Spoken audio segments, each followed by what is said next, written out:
আসসালামু আলাইকুম। আমরা অনেকেই অজু করার পরে যখন কালেমা শাহাদাতটা পাঠ করি, তখন আসমানের দিকে তাকিয়ে শাহাদাত আঙ্গুল তুলে কী করি? কালেমা শাহাদাতটা পাঠ করি। তো ভাই, আপনি যদি হাদিসগুলো পড়েন, সহিহ মুসলিম, বুখারী, নাসাই শরীফ, আবু দাউদ, এগুলোর ভিতরে অনেক বর্ণনা আছে যে শুধু অজুর পরে কালেমা শাহাদাত পাঠ করা।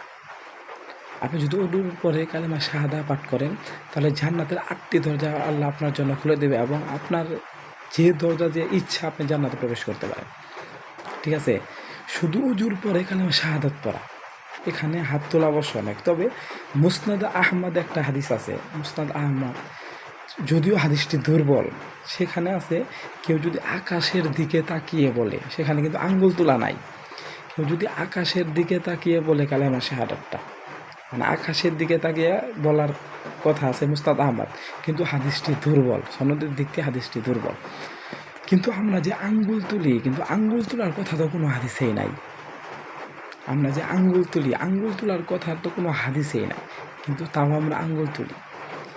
ভাই, আপনি আমল করেন সঠিকটা, নবীজি যেটা করেছেন, আপনার আমল গ্রহণ হবে ওইটাই যেটা নবীজির হাদিস দ্বারা প্রমাণিত। নিজের মন গড়া আমল কখনো গ্রহণ হবে না।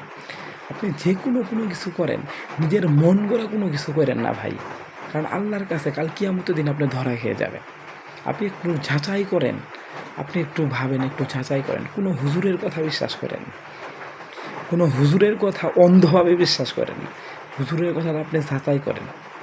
বর্তমানে অনেক ডিজিটাল প্রযুক্তি বের হয়েছে, আপনি হাদিস আপনার হাতের কিনারায় আছে, কি সুন্দর বাংলা লেখা হাদিসগুলো আপনি পড়লেই বুঝতে পারবেন। ঠিক আছে? তাই বলছি ভাই, অন্ধের মতো ইসলামকে বিশ্বাস করে না। আর ইসলামে এমন কোনো কথা গ্রহণযোগ্য না যেটার কোনো দলিল নাই, যেটার কোনো হাদিস নাই, রাসূলুল্লাহ সাল্লাল্লাহু আলাইহি ওয়াসাল্লামের দ্বারা প্রমাণিত না, এমন কোনো কথা ইসলামে গ্রহণযোগ্য না।